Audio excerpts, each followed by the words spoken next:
Boa tarde, corações amigos. Vamos dar início à nossa palestra dessa tarde. Hoje, esse dia tão especial, dia 2 de novembro, é um dia que, para nós espíritas, é um dia de recordarmos os nossos entes queridos com um sentimento de muita gratidão, de muita saudade.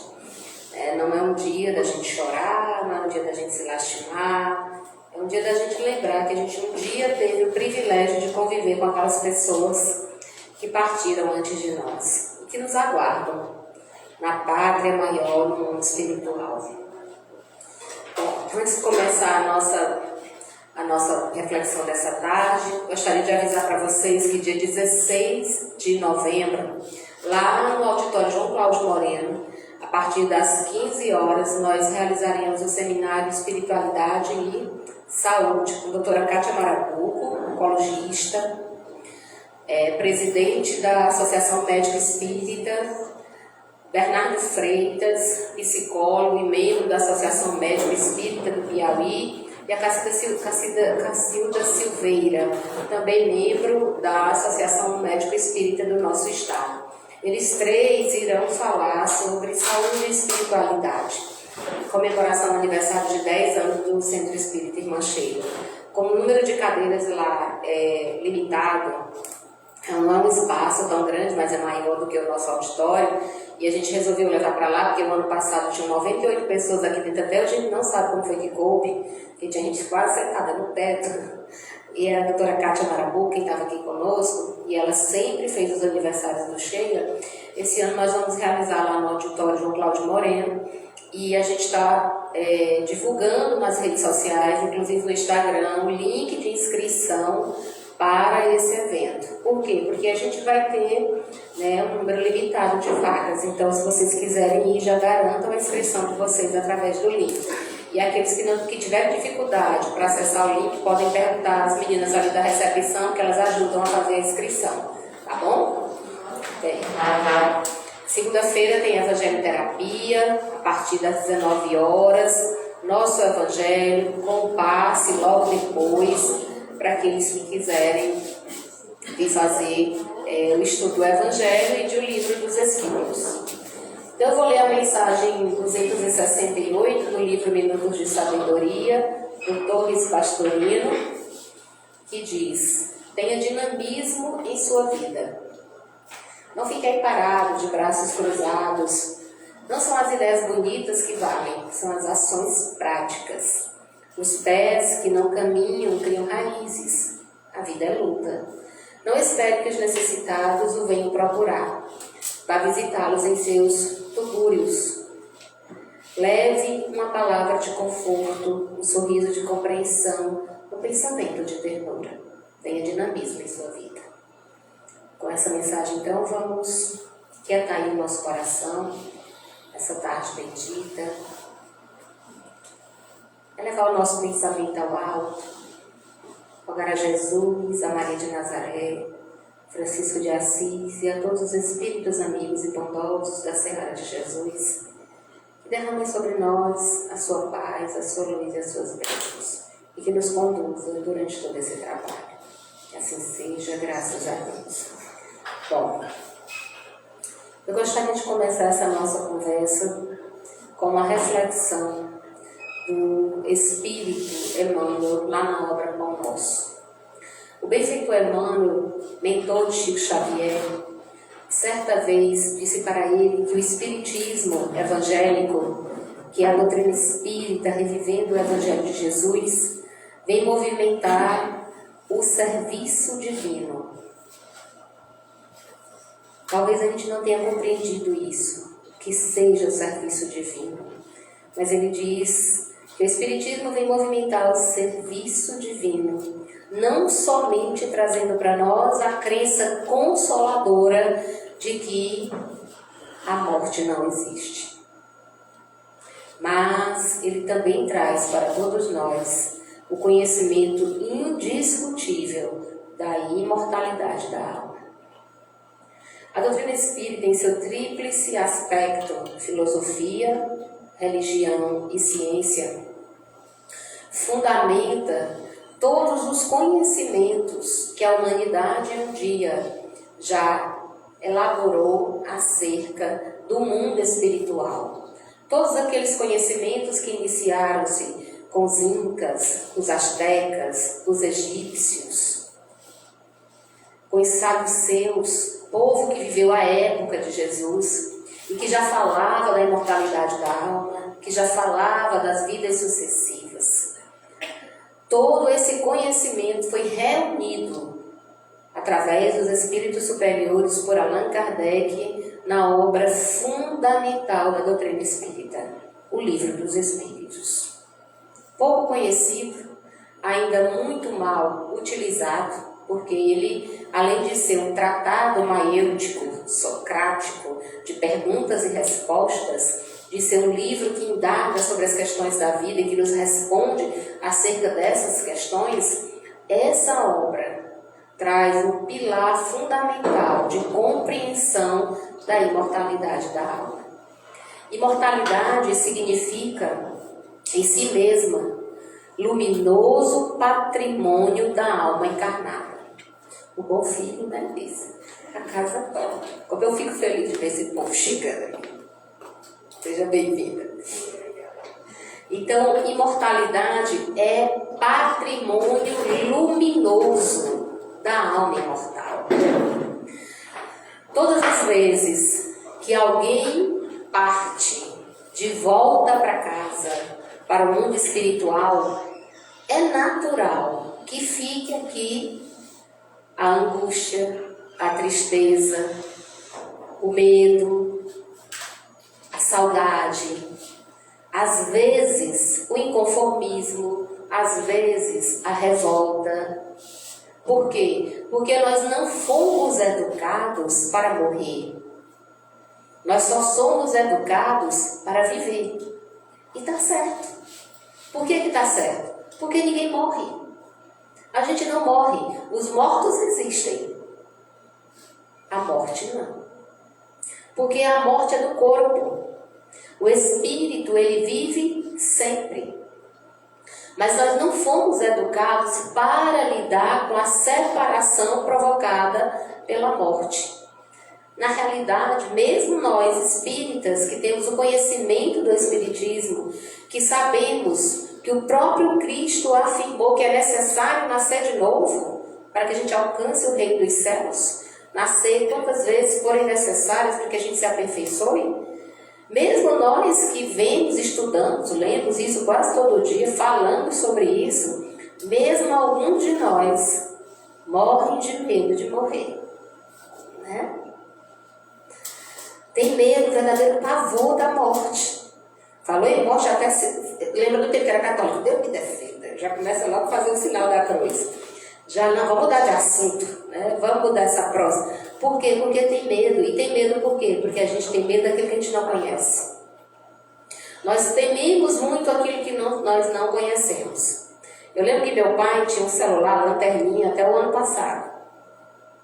E ele dizia que não trocava aquele lanterninha dele por nada no mundo. Porque esse negócio aí era muito perigoso. Tinha muita gente aí dentro. Era muita coisa, muita informação, muito bandido, muito golpe. E ele tem razão, né? Tem de tudo na internet e na palma da mão do celular. Então ele preferia usar a lanterninha dele. Só que a lanterninha dele, o dia caiu dentro do poço, lá no terreno que ele tem, e o bichinho ficou morando por lá, se afogou. E aí a gente teve que dar um celular novo para ele e a gente comprou um novo mesmo, né? Um atual. Até hoje ele labuta com o pobre desse celular. Mas ele está impressionado com um negócio chamado TikTok. Não sei por que esse povo gosta tanto de TikTok. Está impressionado. E ele disse, minha filha, como é que pode? Como é que eu usei uma lanterninha há tantos anos? Disse, né, pai? Não é porque eu tive medo, né? Golpe, essas coisas. Medo. Tudo, absolutamente tudo que nos amedronta, nós nos afastamos. Nós decidimos não falar sobre o assunto. A gente evita tratar daquela questão, porque como negação é uma forma, um mecanismo de defesa primário de todo ser humano, a nossa atitude natural, quando nós tememos algo, é negar aquela realidade.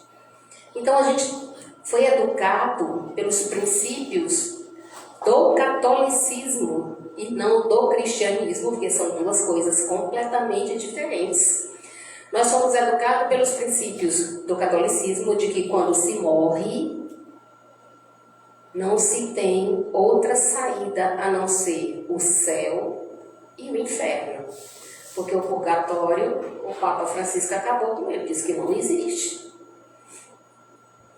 Essa era a destinação fatal que nós fomos educados, né? Nesse sentido, de que morrer era, se você foi bonzinho, céu. Se você não foi flor que se cheire que nem eu, inferno, né? Não tinha outra destinação. E é um inferno apavorante. É um inferno que está lá na obra do Dante Alighieri. Está lá. Né? É o inferno dantesco, que é aquele inferno com fogo, com capeta e chifre, com tormentos eternos. E aí a gente começa a pensar de maneira lógica e lembra que Deus é supremo amor, suprema misericórdia, que Ele é suprema justiça.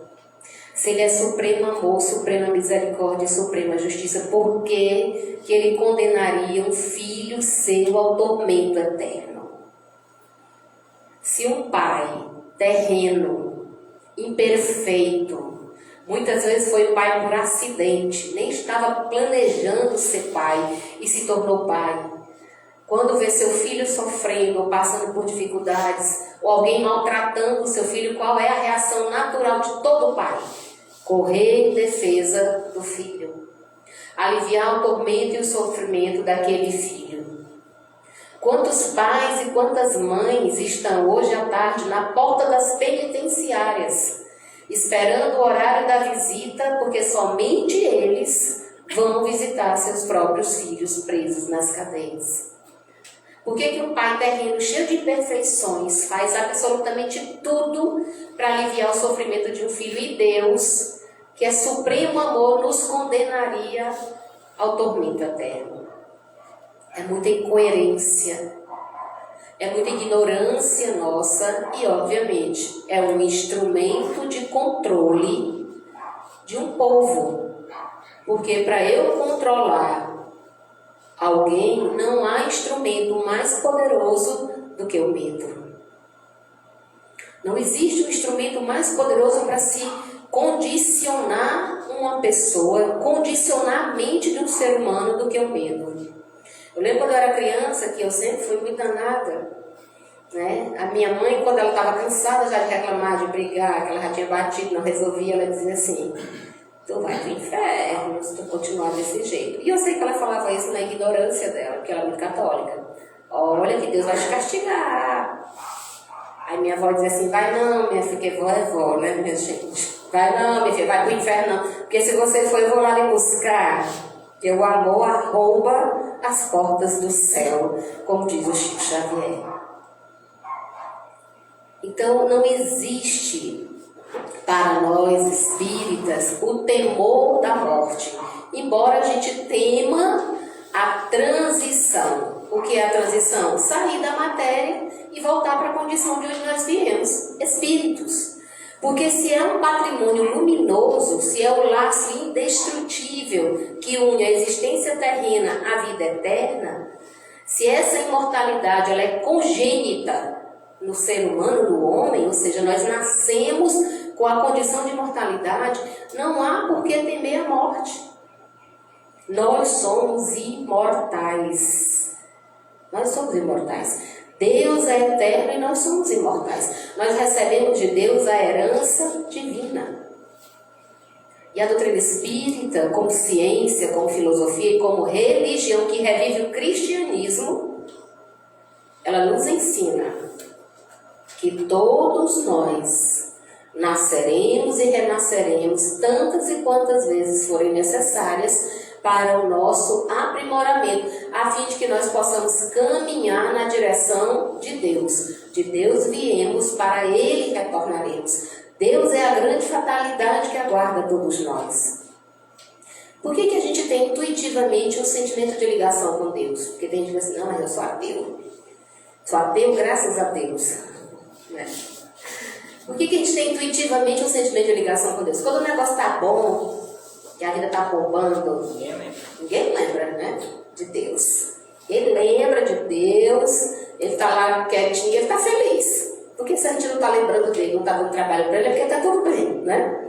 Ele está bem, está tudo tranquilo. Mas quando o negócio aperta, quando o negócio começa a ficar bravo, e começa a doer, a aflição chega, o desespero chega, a dor nos visita, intuitivamente. Se a gente não se revolta, porque a revolta, ela nos afasta de Deus, porque a revolta é o orgulho gritando dentro de nós. Todo orgulhoso se revolta contra Deus. Mas quando nós temos a consciência de que somos pequenos e que passamos muitas vezes por situações dolorosas e difíceis para o nosso próprio aprimoramento e aprendizado, quando a dor nos visita, nossa primeira reação, a reação intuitiva, imediata, é o que? Oh, meu Deus, me ajuda, Senhor. Pelo amor de Deus, o que eu vou fazer amanhã na prova do Enem, na redação, se eu nem assisti a aula da professora Adriana na revisão?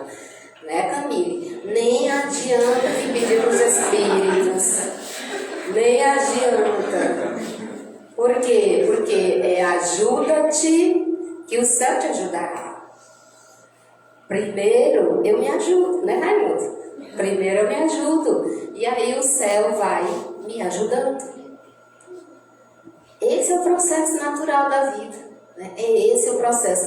Então, quando a gente começa a pensar que nós temos congenitamente a ideia de Deus em nossos corações, a gente se dá conta de que na hora difícil a gente lembra dele, na hora do aperreio a gente recorre para ele, na hora da dor é com ele que a gente se agarra. Por que todo ser humano tem esse instinto? Por quê? Porque ele existe. Porque ele de fato existe. Porque ele é congênito em nós. E se nós somos filhos de Deus, o nosso DNA é divino, nós herdamos dele a imortalidade. Porque ele é eterno. Então, é talvez por essa razão que Allan Kardec tenha colocado a imortalidade da alma como um dos princípios fundamentais da doutrina espírita. O primeiro princípio fundamental da doutrina espírita é Deus. Primeira questão do Livro dos Espíritos, quem é Deus? Princípio fundamental. Princípio fundamental da doutrina espírita, pluralidade das existências. Nós viveremos inúmeras vezes, renasceremos inúmeras vezes. Às vezes a gente não acredita nisso, mas dentro da nossa própria família, às vezes é questão de uma década ou duas. Aquele espírito que partiu retorna. Às vezes nem precisa tanto.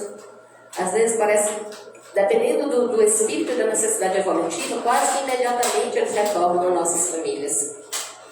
Eu, quando tinha 7 anos de idade, faz tempo, né? Porque eu tenho 52, vocês façam os cálculos aí. Quando eu tinha 7 anos de idade, não é bom de matemática não, né? Um tio meu desencarnou com 18 anos, o Dedé. Era o meu tio do coração. Eu adorava ouvir discoteca papagaio com ele, que vocês não vão saber o que é isso, porque não é do tempo de vocês, mas eu adorava ouvir discoteca papagaio com o tio Dedé. Ele me ensinou a ler com as revistinhas em quadrinhos do Chico Bento, que eu ainda hoje amo Chico Bento por conta disso. E ele desencarnou muito repentinamente, aos 18 anos, na primeira missão que ele fez ao Exército. Ele foi servir o Exército. Na primeira missão, ele caiu no rio Farinhas, tirando água, e ele não sabia nadar. Como ele não sabia nadar, ele se afogou. E os colegas dele de quartel achavam que ele estava brincando, que ele estava fingindo que estava se afogando. E aí, quando eles perceberam que era sério, ele já havia afogado. E aí ele ficou 8 dias desaparecido. O exército não conseguia encontrar o corpo dele de jeito nenhum, porque o rio Farinhas, no Maranhão, é um rio cheio de pedras. Tem muito pedregulho no fundo do rio. E eu ouvi todas essas histórias na minha infância. E eu lembro que o carro do exército chegou na nossa casa avisando que havia encontrado o corpo dele e que não poderiam abrir o caixão. Então a minha avó e a minha família inteira, ninguém, a gente nunca encerrou aquela etapa, porque nós não vimos o corpo dentro do caixão. Então era algo muito difícil, muito doloroso para a família toda. Mas tudo bem, eu cresci, né? Tornei adulta e o Dedé era uma figura sempre muito presente nos meus sonhos, né? Eu sentia a presença dele e mais ou menos 25 anos, quase 25, 23 anos depois, a minha irmã caçula de 15 anos engravidou do namorado, fugiu com a dona maior de Teresina, disse para o meu pai que estava grávida que não voltava para casa porque ia ter o filho dela. E aí esse menino, meu pai disse que ia arrancar o menino dentro do bucho dela com as mãos, que não queria ela grávida de jeito nenhum, que a filha dele de 15 anos não engravidava, que ele ia tirar aquele menino da barriga dela, nem que fosse com as mãos. Quando o menino nasceu, era um menino, eu já sabia que era um menino, tanto que eu disse para ele que era um menino. Quando ele nasceu, ele foi morar na casa da minha mãe, comigo, meu pai e minha mãe, e meu pai simplesmente se apaixonou pela criança. Não, foi tirar da maternidade, levar para casa, virou o chameiro dele. E meu pai e meu tio eram amigos inseparáveis, e ninguém explicava o amor do meu pai por aquela criança. Ele detestava o pai do menino, mas ele adorava o menino.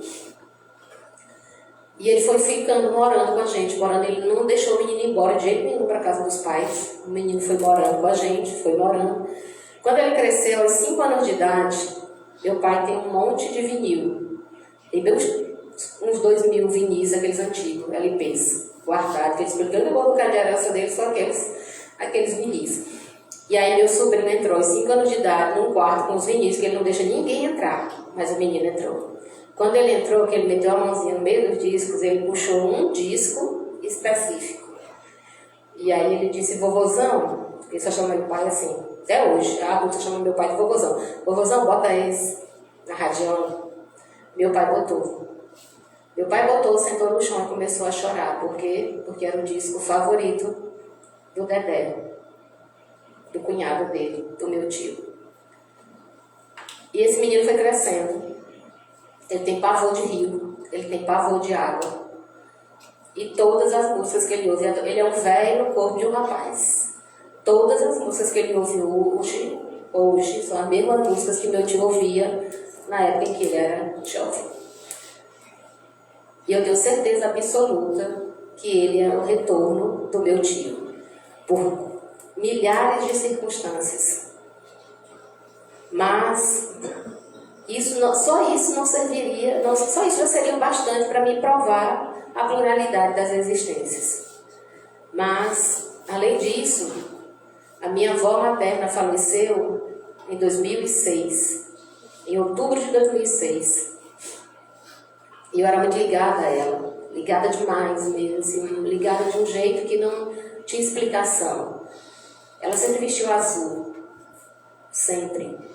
E uns 20 anos depois, não, uns 15 anos depois da morte dela, eu estava um dia no centro espírita em uma vibração, e Dona Edina disse assim, no dia 2 de novembro, hoje nós estamos recebendo a visita de muitos dos nossos familiares que partiram para a pátria espiritual, e eles estão aqui, vieram nos ver, e alguns de vocês poderão ver.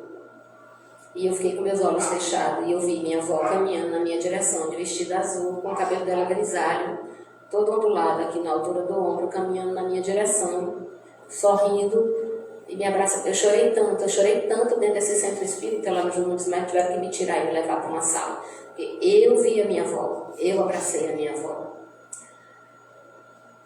Então, todos nós já encontramos ou reencontramos aqueles nossos familiares que partiram através do sonho, porque eles nos visitam, que é quando o nosso espírito se desprende do corpo e ele nos visita.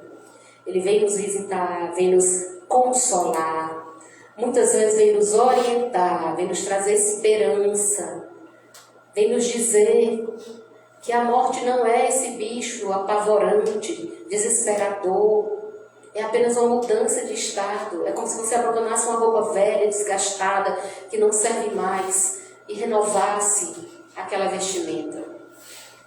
É doloroso para quem fica por causa da ausência física, é doloroso para quem fica devido à saudade, mas não é o fim da caminhada, não é o fim da jornada. Eles estão voltando para casa e a qualquer momento eles vão precisar retornar para cá. para continuarem a sua caminhada mais aperfeiçoados, melhorados, porque toda vez que nós retornamos um pouquinho melhor. Sempre retornamos um pouquinho melhor. Por isso que essa ideia inata de que é impossível que a gente morra e acabe tudo. Essa ideia de que essa sensação que a gente tem de que há algo além do sepulcro, que há algo além da morte, essa ideia inata que Allan Kardec apresenta em O Livro dos Espíritos, apresenta em O Céu e o Inferno, que é uma obra que explica, né, o que é o céu, o que é o inferno, que explica o que acontece conosco depois da transição da morte do corpo físico. Ele nos diz que o nosso instinto de preservação, que é comum a todo ser humano, nos diz que a alma sobrevive à morte. É impossível que ela não sobreviva. Para que Deus criaria tantos espíritos para depois aniquilá-los todos? Ou simplesmente para encaminhá-los todos para um céu, para um paraíso beatífico, em que a gente vai passar a eternidade ouvindo trombeta? Ela disse que eu não queria ouvir trombeta, que é um negócio muito chato, né? E passar a eternidade ouvindo trombeta, não, gente. Para o céu beatífico ouvindo trombeta, ou então para o inferno, para ser toda hora fustigado pelo tridente do capeta ou pelo fogo. Não, um negócio desse não dá. Não dá muita fantasia para a gente apresentar. Racionalmente a gente não consegue acreditar nisso. Se a gente for pensar seriamente, a gente não consegue acreditar nisso. Que inutilidade criar um espírito dotado de inteligência, de livre-arbítrio, para depois retirá-lo do mundo, para que ele vá para o nada. Não se justifica. Por isso que a vida é perene, ela continua, ela se perpetua. A gente nasce, a gente renasce, a gente progride. Nós vamos evoluindo. E chegará um momento em que nós estaremos ajudando outros espíritos a evoluírem, porque essa é a lei, é o progresso. E é talvez por isso que André Luiz afirme lá na introdução da obra Nosso Lar que a vida não cessa. A vida não cessa. Ela não é interrompida em momento nenhum, nem com a morte. A vida é fonte eterna, jorrando constantemente. Todos nós viveremos para sempre. Todos nós nos reencontraremos com os nossos entes queridos. Todos nós teremos a oportunidade de abraçá-los. Todos nós sairemos do cenário da vida na matéria, retornaremos para o mundo espiritual e depois retornaremos para a vida na matéria melhores, muito melhores, porque essa é a lei de progresso. A gente está sempre se melhorando. Por mais que a gente pense assim, nossa, aquele não tem jeito, que não tem jeito, que ele não aprende nunca. Tenha certeza, em algum aspecto da vida dele, ele está aprendendo. Em algum aspecto da vida dele, ele está crescendo. Talvez não seja notório para os nossos olhos, mas em algum aspecto ele está se melhorando. Por isso André Luiz diz, lá em Nosso Lar, a vida não cessa. A vida é fonte eterna. E a morte, ele fala disso lindamente, a morte é o jogo escuro das ilusões. Por que é o jogo escuro das ilusões? Porque é quando a gente entra no mundo espiritual que nós nos damos conta de que a vida na matéria é uma ilusão. Para que a gente vive na matéria? Trabalhar, ganhar dinheiro, juntar mais dinheiro, comer, dormir, ter coisas, pagar boleto, né, Lisa? Pagar boleto, né? Para que a gente vive na matéria? Só para isso? Não.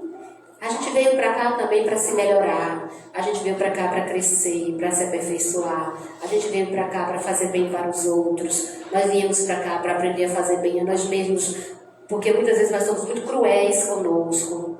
Então a gente veio para cá também para aprender a se amar mais um pouquinho. A gente veio para cá para lidar com aquelas pessoas difíceis com quem nós precisamos nos reajustar. Até para que quando a gente renasce, elas não precisem vir mais tão perto da gente, né? Então se reajusta logo, agora, já, porque aí depois, em vez dela nascer dentro da sua casa, como cunhado, a sogra, o parente, né? marido, vai nascer como um amigo, e amigo é um negócio que a gente ama, é uma coisa impressionante. Amigo a gente ama, né? Quando é família a gente suporta. Eu tenho que te aguentar, porque tu é minha irmã, né? Então, em muitos casos as famílias se suportam, elas não se amam, mas se a gente consegue lidar, dar suporte uns para os outros, vencer as nossas dificuldades, vencer os nossos conflitos, quem sabe na próxima encarnação, aquela pessoa muito difícil que está dentro da sua casa, retorne como seu melhor amigo, como aquela pessoa que vai te ajudar, te auxiliar, te sustentar, te manter, que vai segurar tuas pontas na hora da dificuldade. Então, lembrar disso. A alma ela vai percorrendo caminhos variados, etapas diversas, antes de se encontrar, como diz o André Luiz, com o oceano eterno da sabedoria. Nós estamos todos em jornada de luz. Nunca pense o contrário. Mas minha vida tem tanta dificuldade, eu tenho tantos problemas. Se as dificuldades aparecem e os problemas chegam, tenha certeza. É porque o matemático divino, ele entende que você já tem as ferramentas necessárias para resolver. Porque ele não dá fardos que os nossos ombros não suportem. Então a gente às vezes se desespera tanto que não consegue enxergar a solução. Precisa, de vez em quando, mergulhar dentro de si mesmo e ter a humildade de pedir: Senhor, eu estou cego, talvez esteja sendo até burro, eu não estou conseguindo enxergar a saída, a solução para essa situação, me mostra, coloca num letreiro, coloca na traseira de um caminhão, coloca num outdoor, coloca num livro que alguém me entrega, numa cena do filme, pede para ele te mostrar. Eu já fiz isso muitas vezes, minha gente, no auge dos problemas e das aflições, eu disse: eu não estou enxergando a saída. Me mostra. E aí eu estava indo para Teresina, num letreiro de um caminhão lá atrás. Aí eu disse: eu entendi o recado. Pede para ele te mostrar. Porque como é que ele vai saber se você quer, se você não tem humildade de pedir? Então a gente precisa lembrar disso. Por quê? Porque o propósito da nossa jornada aqui é nos regenerar, é nos melhorar, é ir nos aperfeiçoando, é ir nos crescendo, a fim de que nós possamos chegar ao fim da caminhada, no último dia da nossa existência na matéria, e retornarmos para casa com a consciência do dever bem cumprido, dos nossos deveres bem cumpridos, resolvendo em nós o nosso problema de iluminação, porque a grande questão da vida na matéria é o processo de iluminação. Eu ir me iluminando, tomando boas decisões, boas resoluções, para que eu possa me iluminar. Porque, como diz o André Luiz, uma existência é um ato. É um ato. Diante de toda a eternidade.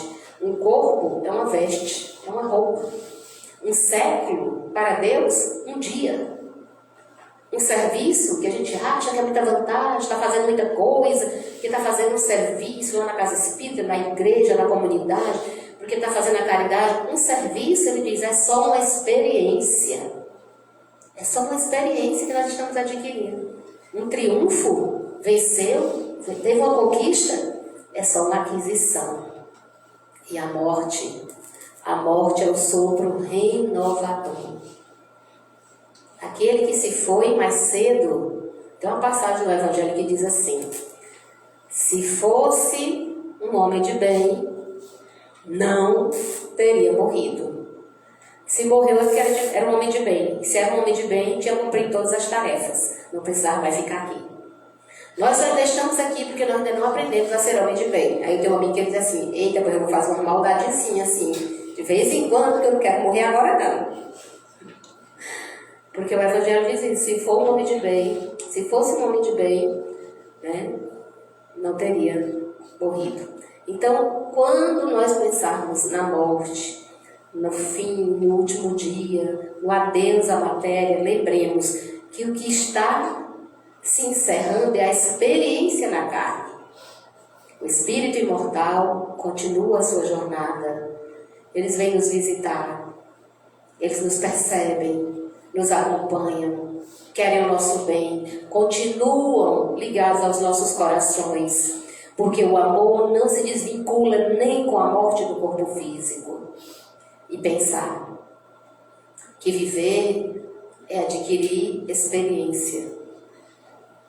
Estar na matéria é angariar créditos para o retorno melhor no espiritual. E se nós desejamos verdadeiramente morrer em paz ou ter a paz do último dia, precisamos começar a construir essa paz hoje, a partir de agora.